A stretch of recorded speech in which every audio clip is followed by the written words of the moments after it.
En la vastedad infinita de la pampa argentina, donde el viento arrastra secretos de sangre y honor, 520 hombres perdieron sus vidas en duelos a facón entre 1860 y 1885. No fueron batallas organizadas ni guerras declaradas. Fueron enfrentamientos cara a cara, acero contra acero, donde el orgullo valía más que la vida misma. Cada cicatriz en la tierra cuenta la historia de un hombre que prefirió morir de pie antes que vivir de rodillas. Estos no son cuentos de ficción, son registros históricos documentados en archivos policiales, testimonios de testigos y crónicas de médicos rurales que cosieron las heridas de los sobrevivientes.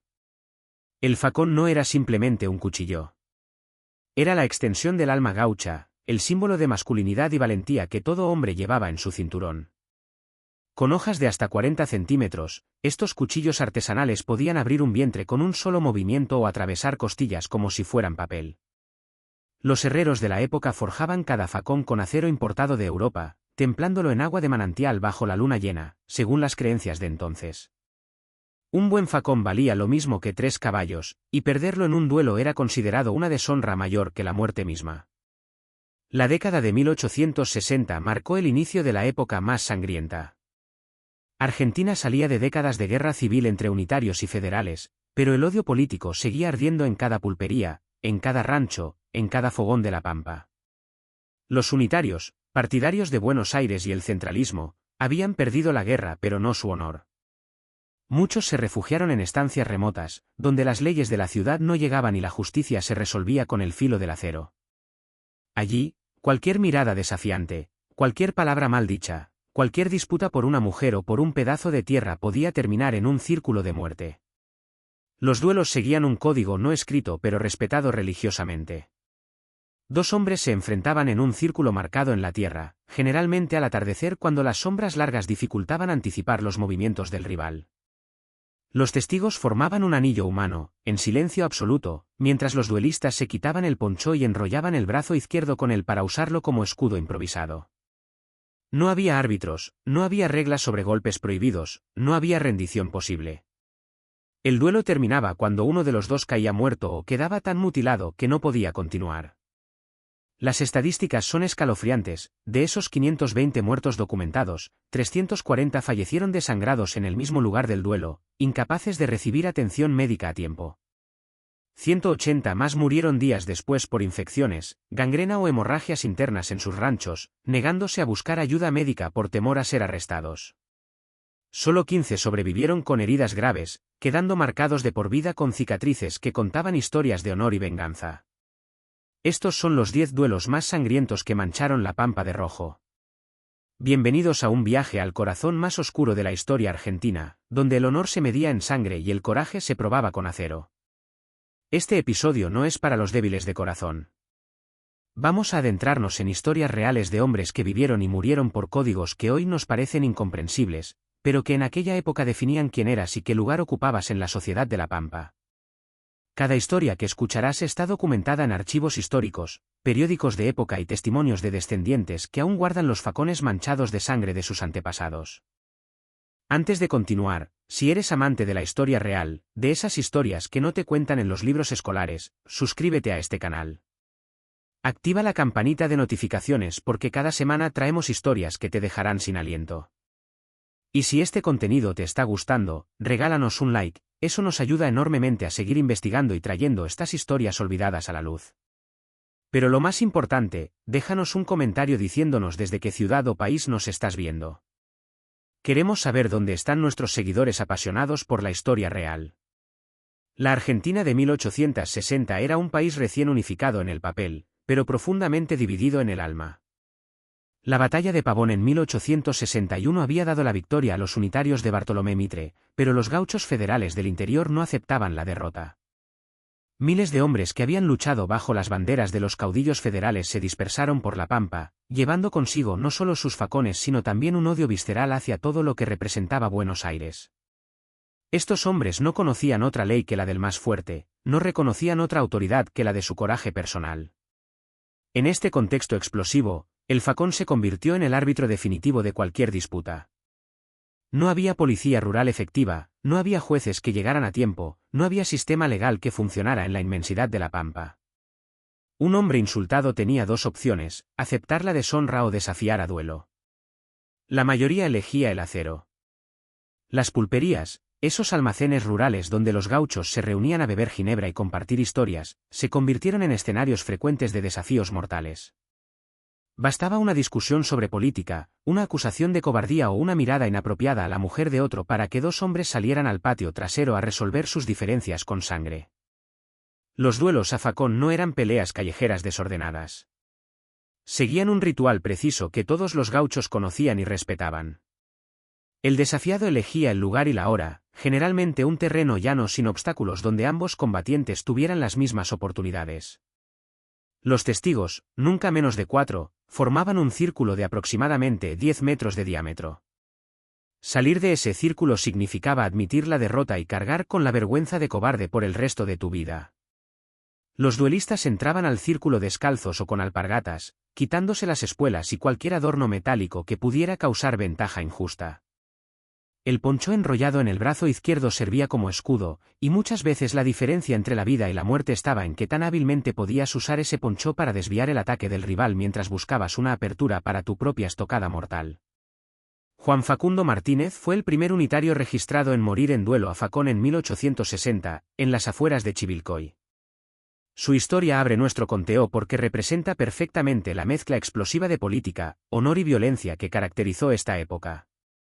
Martínez, un estanciero menor que había luchado en las filas unitarias durante las guerras civiles, cometió el error de alardear en la pulpería local sobre la superioridad de Buenos Aires y el fin definitivo del federalismo.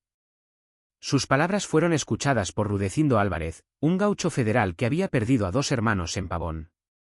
La discusión comenzó con insultos, escaló a empujones y terminó con un desafío formal que ninguno de los dos podía rechazar sin perder su honor. El duelo se pactó para la tarde siguiente, al atardecer, en un potrero a medio kilómetro del pueblo. Toda Chivilcoy se enteró, y más de 50 personas llegaron para presenciar el enfrentamiento. Martínez llegó con un facón nuevo, recién comprado en Buenos Aires, con empuñadura de plata y hoja de acero inglés. Álvarez trajo el facón que había pertenecido a su padre, una hoja tosca pero perfectamente equilibrada que había probado su letalidad en docenas de carneadas. Los testigos marcaron el círculo, los duelistas se quitaron los ponchos y comenzó la danza mortal. Según los testimonios recogidos por el comisario local días después, el duelo duró menos de 5 minutos pero pareció una eternidad. Martínez, menos experimentado en peleas a cuchillo, intentó mantener la distancia y usar su mayor altura como ventaja. Álvarez, curtido en decenas de peleas, se movía en círculos, buscando el momento preciso. El primer golpe lo dio Martínez, un tajo horizontal que Álvarez bloqueó con el poncho. La respuesta fue instantánea, una estocada ascendente que entró por debajo de las costillas de Martínez y le perforó el pulmón. Martínez cayó de rodillas, escupiendo sangre, pero aún intentó un último golpe desesperado. Álvarez lo esquivó fácilmente y clavó el facón en el costado del cuello de su rival, cortando la arteria carótida. Martínez murió en menos de 2 minutos, desangrándose en la tierra polvorienta mientras los testigos observaban en silencio. Nadie intentó ayudarlo porque eso violaba el código del duelo. Álvarez limpió su facón en el poncho de su rival caído, un gesto tradicional que significaba que el honor había sido satisfecho. No hubo arresto, no hubo juicio. El comisario local registró la muerte como duelo por honor y cerró el caso. El cuerpo de Martínez fue enterrado al día siguiente en el cementerio local, y su viuda tuvo que vender la estancia para pagar las deudas. Álvarez vivió otros 15 años antes de morir, irónicamente, en otro duelo a facón. Este primer caso estableció un patrón que se repetiría 519 veces más en los siguientes 25 años, conflictos políticos mezclados con honor personal, resolviéndose con violencia sancionada socialmente en ausencia de autoridad legal efectiva. La muerte de Martínez también ilustra otro aspecto crucial: el facón no discriminaba por clase social o educación. No importaba si eras un estanciero educado o un gaucho analfabeto, dentro del círculo todos eran iguales ante el acero. El segundo caso que marcó la historia de estos duelos sangrientos ocurrió apenas 3 meses después, en septiembre de 1860, en las cercanías de Azul. Esta vez no fueron 2 hombres sino 4 los que murieron en un solo día, en lo que los archivos históricos registran como el duelo cuádruple de la Laguna Brava. Lo que comenzó como una disputa territorial entre dos familias unitarias y federales por los límites de sus estancias terminó en una masacre que horrorizó incluso a los estándares violentos de la época. Los hermanos Bonifacio y Celestino Rojas, unitarios de Buenos Aires que habían comprado tierras tras Pavón, acusaron a los hermanos Vicente y Pascual Gómez, federales locales, de mover las marcas de piedra que delimitaban las propiedades. La acusación de robo de tierras era una de las ofensas más graves en la sociedad rural. Los Gómez exigieron retractación pública o duelo. Los Rojas, sintiendo que ceder sería admitir la acusación, aceptaron el desafío pero con una condición inusual, que fuera un duelo doble, hermanos contra hermanos, para resolver la disputa de una vez por todas. Esta propuesta, aunque poco común, fue aceptada porque ambas familias querían evitar una vendetta interminable. Se acordó que el duelo tendría lugar en terreno neutral, a orillas de la Laguna Brava, con testigos de ambas familias y del pueblo cercano para garantizar que se respetaran las reglas. El día señalado, más de 100 personas llegaron a la laguna. Se marcaron dos círculos separados por 20 metros, en uno pelearían Bonifacio Rojas contra Vicente Gómez, en el otro Celestino Rojas contra Pascual Gómez. Las reglas eran claras, los duelos comenzarían simultáneamente y ningún hermano podría intervenir en el círculo del otro, sin importar lo que sucediera. Esta regla resultaría ser crucial y trágica. A una señal acordada, los 4 hombres entraron en sus respectivos círculos y comenzó el enfrentamiento más sangriento que la región había presenciado hasta entonces. En el primer círculo, Bonifacio Rojas y Vicente Gómez eran adversarios bastante equilibrados. Ambos eran hombres en la treintena, de constitución similar y experiencia comparable con el facón. El duelo entre ellos fue técnico y cauteloso, cada uno esperando el error del otro. Pero en el segundo círculo la situación era diferente. Celestino Rojas tenía apenas 22 años y poca experiencia real en combate, mientras que Pascual Gómez era un gaucho veterano de 35 años que había sobrevivido a las campañas militares contra los indios. La disparidad se hizo evidente en segundos. Pascual atacó con ferocidad calculada, obligando a Celestino a retroceder constantemente. En menos de un minuto, el joven Rojas recibió un tajo profundo en el antebrazo que le hizo soltar el facón. Pero por las reglas del duelo, esto no significaba el fin, seguías peleando hasta morir o quedar completamente incapacitado.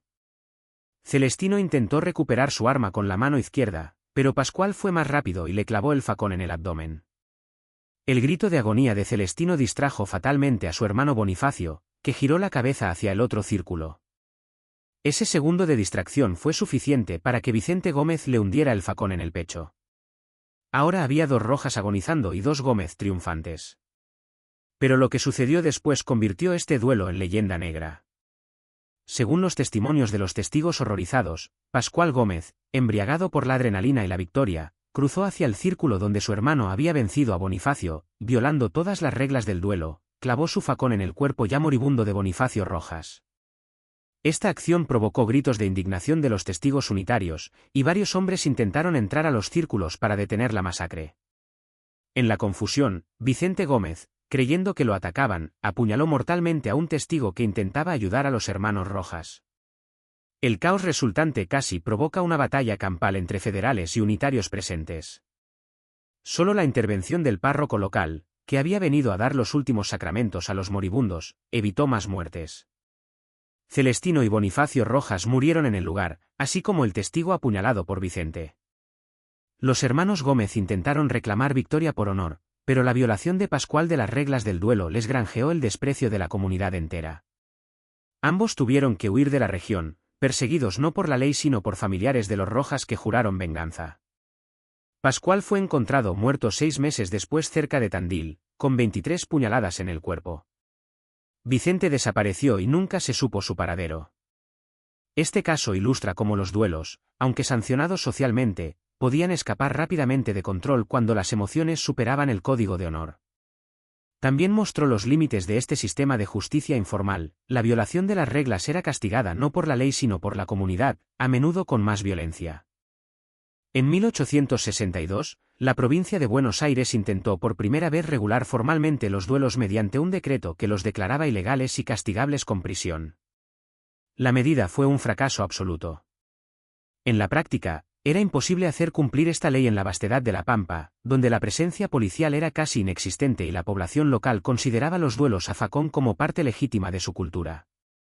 De hecho, el decreto tuvo el efecto contrario, muchos gauchos lo vieron como un intento de Buenos Aires de imponerles valores urbanos ajenos a su forma de vida, y los duelos continuaron, ahora con el añadido de desafío a la autoridad porteña. El tercer caso que debemos examinar en detalle ocurrió en este contexto de rebeldía contra la ley formal. En octubre de 1862, en las afueras de Mercedes, un comisario rural llamado Prudencio Salazar intentó arrestar a dos hombres que estaban a punto de batirse en duelo por una disputa sobre un caballo. Salazar, recién llegado de Buenos Aires con órdenes estrictas de hacer cumplir el nuevo decreto, interrumpió el duelo justo cuando los combatientes entraban al círculo. Lo que no sabía es que ambos duelistas, a pesar de ser enemigos personales, compartían un profundo resentimiento hacia la autoridad porteña. Los dos hombres, Mauricio Tejedor, unitario, y Roque Peralta, federal, habían acordado resolver su disputa por el facón después de semanas de tensión. Tejedor acusaba a Peralta de haber robado un caballo alazán de su estancia, acusación que Peralta negaba vehementemente. En la cultura gaucha, la acusación de robo de caballos era casi tan grave como la de cobardía, y la única forma de limpiar el honor era mediante duelo. Habían pactado el enfrentamiento para esa tarde, con todos los rituales apropiados, cuando Salazar apareció con dos ayudantes y ordenó a ambos hombres que se dispersaran o serían arrestados. La respuesta de Tejedor fue directa: comisario, esto es asunto de hombres. Si quiere cumplir su ley porteña, va a tener que sacarnos de este círculo con su propio facón. Salazar, sintiendo que su autoridad estaba siendo desafiada públicamente, cometió un error fatal, desenfundó su revólver y amenazó con disparar si no obedecían. En ese momento, según los testimonios, algo extraordinario sucedió. Tejedor y Peralta, que minutos antes estaban listos para matarse entre sí, intercambiaron una mirada y silenciosamente acordaron una tregua temporal para enfrentar al comisario. Lo que siguió fue una demostración de la solidaridad gaucha frente a lo que percibían como invasión de su autonomía. Tejedor y Peralta avanzaron juntos hacia Salazar, facones en mano, desafiando abiertamente su arma de fuego. Los ayudantes del comisario, locales de la zona, se negaron a intervenir, dejando a Salazar solo frente a dos hombres armados y furiosos. Salazar disparó, hiriendo superficialmente a Peralta en el hombro, pero antes de poder disparar de nuevo, Tejedor cerró la distancia y le clavó el facón en el costado. El comisario cayó herido, y en cuestión de segundos, tanto Tejedor como Peralta le asestaron múltiples puñaladas. Salazar murió en minutos, convirtiéndose en el primer oficial de la ley asesinado por intentar detener un duelo. La muerte del comisario Salazar provocó una respuesta sin precedentes de las autoridades. Una partida de 40 soldados fue enviada desde Buenos Aires con órdenes de arrestar a todos los involucrados. Pero cuando llegaron a Mercedes, encontraron que toda la comunidad local protegía a los asesinos. Nadie sabía dónde estaban Tejedor y Peralta, nadie había visto nada, nadie recordaba nombres. La población rural cerró filas en un muro de silencio impenetrable. Los soldados pasaron 2 semanas interrogando sin resultados, hasta que finalmente se retiraron con las manos vacías. Tejedor y Peralta habían huido juntos hacia el sur, hacia territorio aún más salvaje donde la autoridad de Buenos Aires era solo una abstracción. Pero su historia no terminó ahí. 6 meses después, en abril de 1863, ambos fueron encontrados muertos en un rancho abandonado cerca de Bahía Blanca. Habían muerto en duelo entre sí, aparentemente retomando su disputa original una vez que el peligro de arresto había pasado. Los cuerpos fueron descubiertos por un arriero que pasaba por la zona. Tejedor tenía el facón de Peralta clavado en el corazón, y Peralta había muerto desangrado por un tajo que le había abierto el vientre de lado a lado. Nunca se supo cuál de los dos había muerto primero. Este caso se convirtió en leyenda no solo por la muerte del comisario sino por lo que representaba, la resistencia de la cultura gaucha a la imposición de leyes que consideraban ajenas a sus tradiciones. El fracaso en arrestar a los asesinos de Salazar envió un mensaje claro a las autoridades: la Pampa seguía siendo territorio donde el acero, no la ley escrita, dictaba justicia. Y lo más irónico, los dos hombres que habían unido fuerzas contra la autoridad terminaron matándose mutuamente por el mismo honor que habían defendido juntos. El año 1865 marcó un punto de inflexión en la historia de estos duelos sangrientos. Argentina se vio envuelta en la guerra de la Triple Alianza contra Paraguay, y miles de gauchos fueron reclutados forzosamente para el ejército. Muchos unitarios y federales que se habían matado entre sí en duelos ahora debían luchar lado a lado contra un enemigo común. Pero lejos de reducir la violencia, La guerra exportó la cultura del duelo a facón a nuevos territorios y la hizo aún más letal. Los soldados argentinos llevaron sus facones al frente de batalla, y los campamentos militares se convirtieron en escenarios frecuentes de duelos que los oficiales no podían controlar.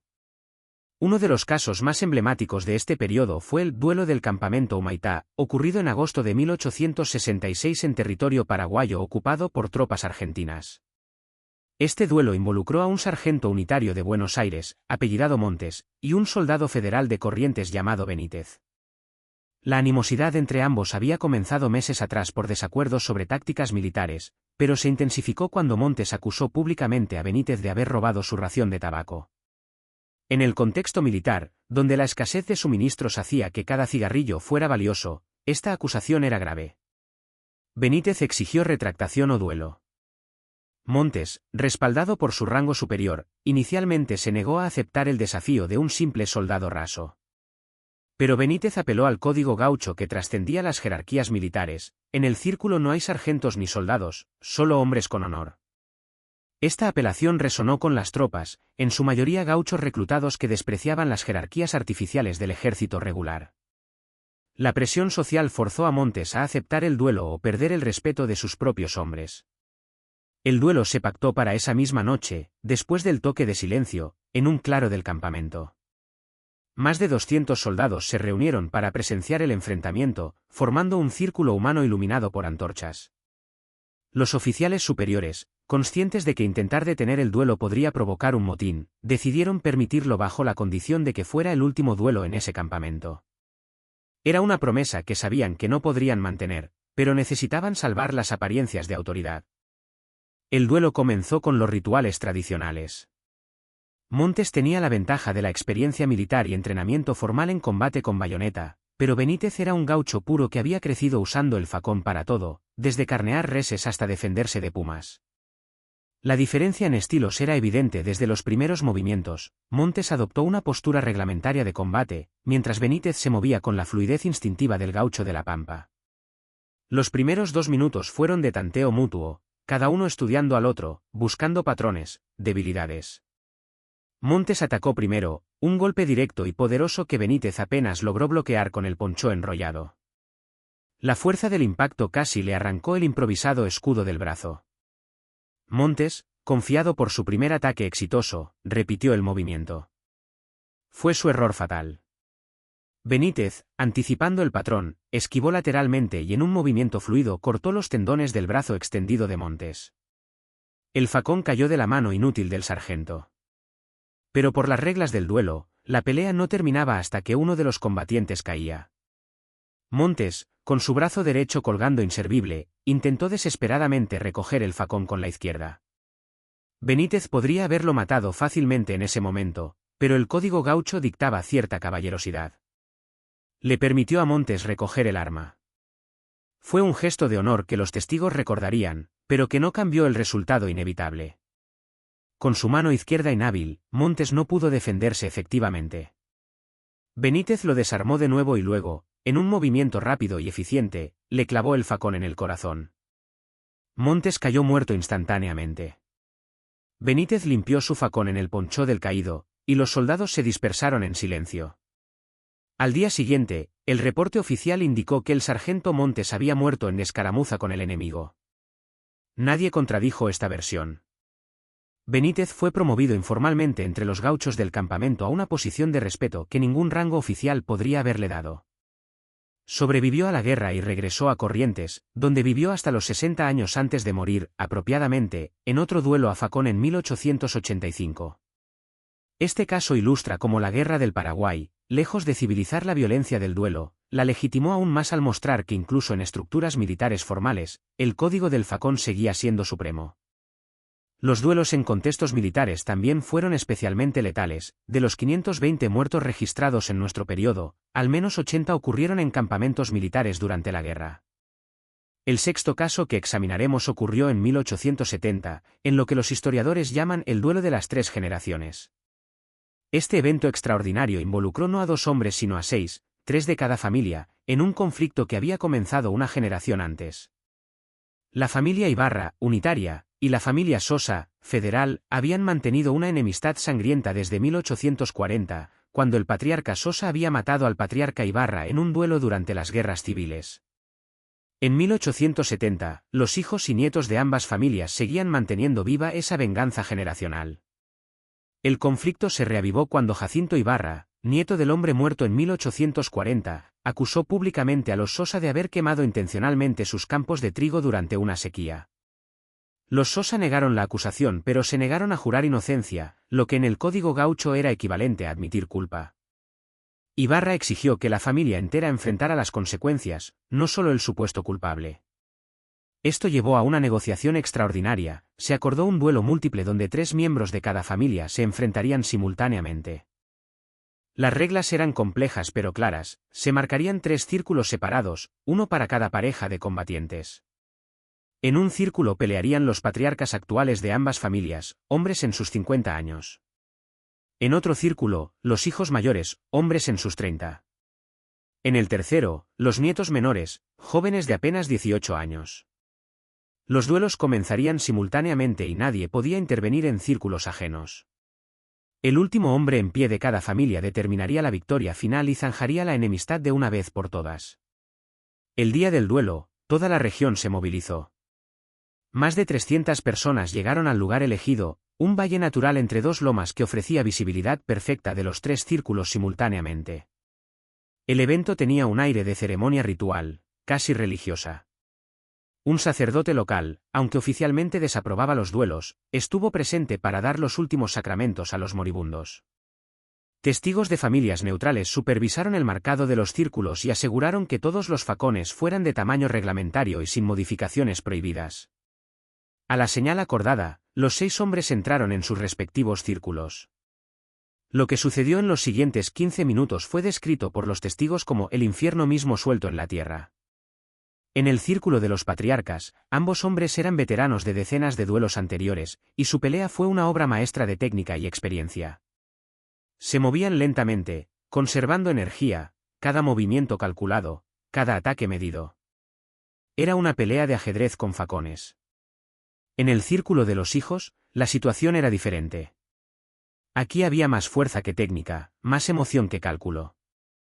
Los golpes eran poderosos pero menos precisos, y ambos combatientes recibieron múltiples cortes superficiales en los primeros minutos. La sangre hacía resbaladizas sus manos, dificultando el agarre del facón. Pero en el círculo de los nietos, la inexperiencia y el miedo dominaban. Los jóvenes de 18 años, que probablemente nunca habían estado en un duelo real, temblaban visiblemente. Sus movimientos eran torpes, vacilantes. El primer muerto fue el nieto Ibarra. Después de 2 minutos de movimientos indecisos, el joven Sosa encontró una apertura y hundió su facón en el vientre de su rival. El grito de agonía del muchacho Ibarra paralizó momentáneamente los otros 2 círculos. El padre de Ibarra, escuchando morir a su hijo, perdió concentración por un segundo fatal. Su oponente Sosa aprovechó y le cortó la garganta con un tajo horizontal perfecto. Ahora había 2 Ibarra muertos o moribundos y ningún Sosa caído. En el círculo de los patriarcas, el viejo Ibarra sabía que todo dependía de él. Si perdía, su familia sería aniquilada y deshonrada. Esta presión lo hizo cometer errores. Atacó con desesperación en lugar de prudencia.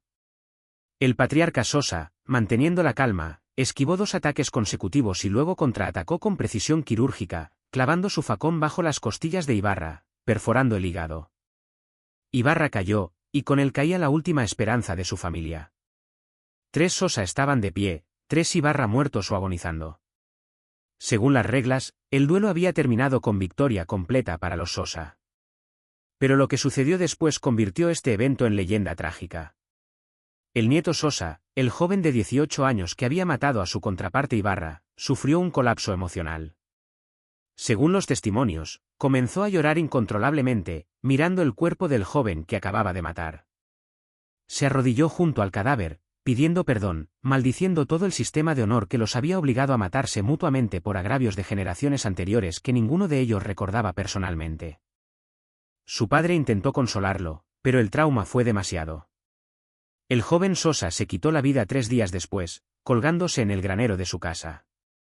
Su muerte convirtió la victoria de los Sosa en victoria pírrica. 4 muertos en total, 3 Ibarra y un Sosa suicida. Las mujeres de ambas familias, viudas y madres, se unieron en su dolor y finalmente terminaron la vendetta que había costado 7 vidas a lo largo de 3 generaciones. Acordaron públicamente que ningún miembro futuro de sus familias buscaría venganza, y sellaron el pacto con un matrimonio entre sobrevivientes de ambas familias 2 años después. Este caso particular resonó profundamente en la sociedad rural porque expuso la futilidad del ciclo de venganza. Historias como esta comenzaron a plantar semillas de duda sobre el sistema de honor basado en violencia, aunque pasarían años antes de que estas dudas se tradujeran en cambio real de comportamiento. Los años 1870 vieron un aumento dramático en la frecuencia de duelos a facón, coincidiendo con la expansión de la frontera agrícola argentina. Miles de inmigrantes europeos llegaban buscando tierras, encontrándose con gauchos nativos que veían amenazado su estilo de vida tradicional. Los conflictos por límites de propiedades, derechos de pastoreo y aguas se multiplicaron. Muchos de estos inmigrantes, italianos y españoles principalmente, no comprendían o no respetaban el código del duelo gaucho, lo que llevó a enfrentamientos especialmente brutales donde las reglas no escritas eran violadas por ignorancia o desprecio cultural. El séptimo caso emblemático ocurrió en 1874 cerca de Pergamino, e involucró precisamente este choque cultural. Un inmigrante italiano llamado Giuseppe Mariani había comprado una pequeña parcela de tierra que un gaucho federal llamado Eusebio Díaz reclamaba como suya por derecho de ocupación ancestral. Mariani tenía papeles legales de Buenos Aires que avalaban su compra, pero Díaz argumentaba que su familia había criado ganado en esa tierra durante 40 años y que ningún papel podía cambiar eso. Las autoridades locales, atrapadas entre la ley escrita y la costumbre, no tomaron acción decisiva. El conflicto escaló cuando Díaz cortó los alambrados que Mariani había instalado, y Mariani respondió envenenando un perro que Díaz usaba para arrear ganado. Estos actos de agresión mutua eventualmente llevaron a Díaz a desafiar a Mariani a duelo. El italiano, educado en un país donde los duelos a pistola entre caballeros eran ocasionales pero los duelos a cuchillo eran considerados bárbaros, inicialmente se rió del desafío. Este error de cálculo cultural casi le cuesta la vida. Díaz interpretó la risa de Mariani como insulto supremo, no solo a él personalmente sino a toda la cultura gaucha. Reunió a varios compañeros gauchos y visitaron la casa de Mariani con una propuesta simple: o aceptaba el duelo o sería atacado inmediatamente por todos ellos sin honor ni testigos. Mariani, aterrado y sin entender completamente lo que estaba sucediendo, aceptó el duelo pero pidió un plazo de 1 semana para prepararse. Los gauchos, sorprendidos por esta petición que violaba la inmediatez tradicional del duelo, consultaron entre sí y finalmente aceptaron. Era una concesión inusual, pero decidieron que darle tiempo al italiano haría su eventual victoria más legítima. Mariani usó esa semana desesperadamente intentando encontrar una salida. Viajó a Buenos Aires buscando protección legal, pero las autoridades le dijeron que no podían hacer nada. Técnicamente no se había cometido ningún crimen aún, y prevenir un duelo en territorio rural era imposible. Consultó con otros inmigrantes italianos, algunos de los cuales le aconsejaron huir, pero Mariani había invertido todos sus ahorros en esa tierra y no quería abandonarla. Finalmente, un italiano mayor que había vivido años entre gauchos le dio un consejo diferente: si iba a pelear, debía aprender las reglas y técnicas básicas del facón, porque su única esperanza de supervivencia era ganar el respeto de Díaz mediante valentía, no mediante victoria. Mariani pasó los siguientes días practicando con un cuchillo grande, aprendiendo los movimientos básicos que otros inmigrantes le enseñaron. No era entrenamiento real, pero al menos le daba una comprensión rudimentaria de cómo sostener el arma, cómo usar el ponchó como escudo, cómo moverse dentro del círculo. Cuando llegó el día del duelo, Mariani se presentó con un facón prestado y determinación de al menos morir con dignidad. El duelo atrajo enorme atención porque representaba el choque entre el viejo mundo gaucho y el nuevo mundo de inmigrantes y modernización. Más de 150 personas llegaron, incluyendo tanto gauchos como inmigrantes europeos. Díaz entró al círculo confiado, esperando una victoria rápida y fácil sobre el extranjero inexperto. Los primeros minutos parecieron confirmar sus expectativas. Mariani se movía torpemente, claramente sin experiencia, apenas capaz de mantener el facón firme en sus manos temblorosas. Pero entonces algo inesperado sucedió. Díaz, demasiado confiado, atacó descuidadamente, esperando terminar la pelea con un golpe decisivo. Mariani, más por instinto de supervivencia que por técnica, esquivó hacia un lado y el impulso de Díaz lo llevó peligrosamente cerca. En un movimiento desesperado, Mariani clavó su facón en la espalda de su oponente. El golpe fue completamente accidental y violaba todas las reglas no escritas del duelo gaucho: nunca apuñalar por la espalda, siempre enfrentar a tu rival cara a cara. El golpe perforó el pulmón de Díaz, que cayó al suelo escupiendo sangre. El círculo de testigos explotó en gritos de indignación. Algunos gauchos intentaron entrar al círculo para atacar a Mariani, acusándolo de haber ganado mediante trampa y deshonor. Los inmigrantes presentes defendieron a Mariani, argumentando que Díaz se había expuesto al atacar tan imprudentemente. Una pelea masiva estaba a punto de estallar cuando Díaz, agonizando en el suelo, levantó una mano pidiendo silencio. Con sus últimas fuerzas, Díaz pronunció palabras que serían recordadas: el gringo peleó con su corazón aunque no con nuestra técnica. No hay deshonor en morir por mi propia torpeza. La tierra es suya por derecho de coraje. Murió segundos después. Estas palabras, viniendo de un gaucho respetado en su lecho de muerte, transformaron la narrativa del evento. Mariani no había ganado con honor según el código tradicional, pero Díaz le había concedido honor de todas formas. Era un reconocimiento de que el coraje podía tomar diferentes formas y que la valentía no era exclusiva de la cultura gaucha. Mariani mantuvo su tierra, pero nunca se recuperó psicológicamente de haber matado a un hombre. Según registros locales, se volvió recluso, raramente saliendo de su propiedad. Murió 10 años después de enfermedad, y en su testamento dejó la mitad de su tierra a la viuda de Díaz. Este gesto final de restitución cerró un círculo de violencia que había nacido de choque cultural y malentendidos mutuos.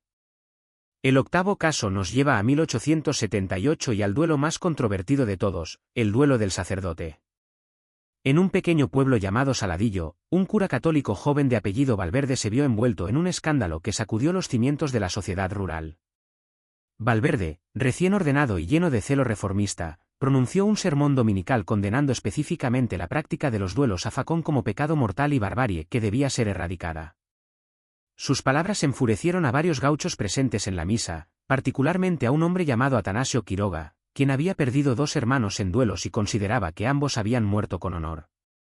Quiroga interpretó el sermón de Valverde no como guía espiritual general sino como ataque personal a la memoria de sus hermanos. Al terminar la misa, Quiroga confrontó al sacerdote en las puertas de la iglesia, exigiendo retractación pública de sus palabras. Valverde, respaldado por su autoridad eclesiástica y genuinamente convencido de que los duelos eran contrarios a las enseñanzas de Cristo, se negó rotundamente a retractarse. Más aún, dobló su apuesta, llamó a Quiroga asesino vestido de gaucho y dijo que si él y hombres como él no dejaban de matar en duelos, arderían en el infierno. Para Quiroga y los gauchos presentes, esto ya no era un debate teológico sino un insulto personal que requería satisfacción mediante el código que todos entendían: el duelo. La situación creó un dilema sin precedentes. Un sacerdote católico, consagrado a Dios y teóricamente por encima de las disputas mundanas de honor, había sido desafiado formalmente a duelo. La Iglesia se opuso violentamente, el obispo de Buenos Aires envió cartas prohibiendo a Valverde aceptar el desafío bajo pena de excomunión.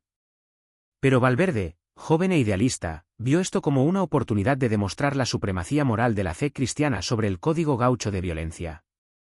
En una decisión que horrorizó a sus superiores, aceptó el duelo pero con condiciones extraordinarias: pelearía desarmado, solo con su fe y su crucifijo.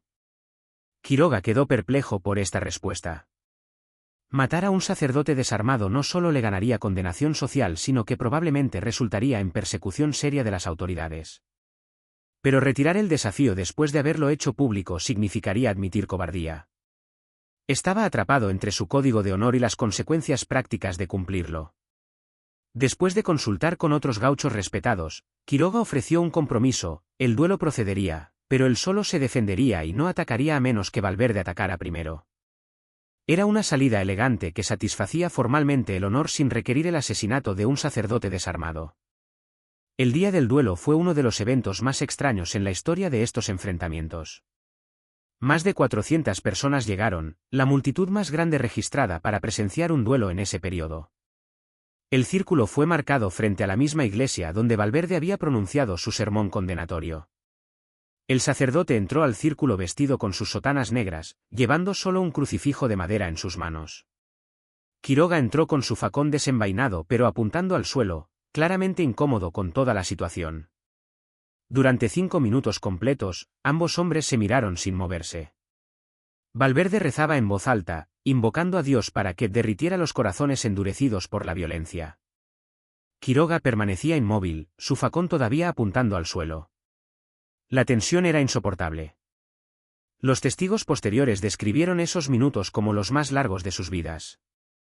Finalmente, Valverde dio un paso hacia Quiroga, extendiendo su crucifijo como escudo contra el facón. Dio otro paso, y otro. Quiroga retrocedió, manteniéndose en el borde del círculo pero sin salir de él. Salir significaría admitir derrota, pero quedarse significaba eventualmente tener que decidir si atacar al sacerdote o no. Valverde continuó avanzando lentamente, sus labios moviéndose en oración constante. Cuando estaban a menos de 2 metros de distancia, algo extraordinario sucedió, Quiroga comenzó a llorar. Grandes lágrimas rodaron por su rostro curtido mientras su mano que sostenía el facón temblaba violentamente. En voz quebrada, Quiroga pronunció palabras que serían recordadas: «Padre, no puedo matarlo porque mi madre me enseñó a respetar a los sacerdotes. Pero tampoco puedo salir de este círculo porque mi padre me enseñó a nunca rendirme. Usted ha ganado, no porque su Dios sea más fuerte que mi facón, sino porque me ha puesto en un lugar donde mi honor está en guerra con mi crianza». Dicho esto, Quiroga clavó su facón en la tierra del círculo, dejándolo allí como monumento a su rendición, y caminó fuera del círculo. La multitud quedó en silencio absoluto. Nadie sabía cómo interpretar lo que acababa de suceder. ¿Había ganado Valverde? ¿Había perdido Quiroga? ¿O ambos habían trascendido el sistema mismo del duelo al encontrar una tercera vía? Valverde proclamó que había demostrado el poder de la fe sobre la violencia. Quiroga cargó con la reputación de haber sido el primer gaucho en rendir su facón sin pelear, lo que algunos interpretaron como cobardía y otros como sabiduría. Las consecuencias fueron complejas. La Iglesia celebró el evento como milagro y ejemplo del triunfo de la civilización cristiana sobre la barbarie pagana. Valverde se convirtió en figura nacional, dando conferencias sobre cómo la fe podía desarmar incluso a los hombres más violentos. Pero en la comunidad gaucha, el evento tuvo efecto contrario. Muchos lo vieron como prueba de que los sacerdotes usaban trucos psicológicos para socavar el código de honor masculino, y los duelos continuaron, ahora con renovado vigor como acto de resistencia contra la moralización eclesiástica. Quiroga vivió con la vergüenza de su rendición hasta 1882, cuando murió no en duelo sino de neumonía. Antes de morir, llamó a un sacerdote, no Valverde, que para entonces estaba en Buenos Aires, y confesó que su mayor arrepentimiento no era haber retado a duelo al cura, sino haberle permitido vivir, porque su supervivencia se había convertido en propaganda contra el código gaucho que Quiroga había valorado toda su vida. Es imposible saber si estas palabras reflejaban su verdadero sentir o si eran el delirio de un hombre moribundo reconciliándose con una vida de violencia. El 9º caso nos transporta a 1881 y representa uno de los duelos más sanguinarios en términos de consecuencias posteriores. Cerca de Dolores, 2 estancieros importantes, ambos unitarios y aparentemente aliados políticos, se enfrentaron en duelo por una disputa que en retrospectiva parece absurdamente trivial pero que en su momento era cuestión de honor supremo. Nicolás Avellaneda, sin relación con el presidente del mismo apellido, acusó a Fermín Paz de haber hecho trampa en una carrera de caballos apostando dinero significativo. Las carreras de caballos eran pasión nacional en Argentina del siglo XIX, y las apuestas involucraban sumas considerables. Avellaneda había perdido 500 pesos oro, una fortuna en esa época, cuando su caballo perdió por una cabeza contra el caballo de Paz. Horas después, Avellaneda afirmó haber descubierto que el jinete de Paz había usado espuelas con puntas especialmente afiladas y ocultas para hacer correr al caballo más rápido mediante dolor.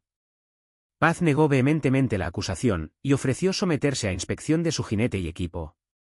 Pero el daño estaba hecho, la acusación pública de trampa equivalía a llamarlo ladrón y mentiroso.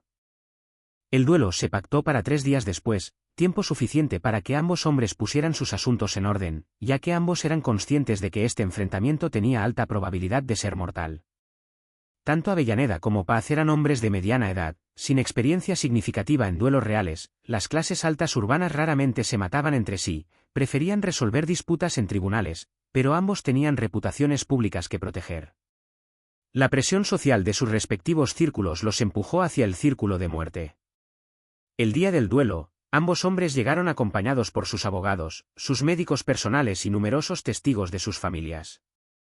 Era un duelo de estancieros ricos, y todo tenía un aire de procedimiento legal formal en lugar del evento salvaje tipe.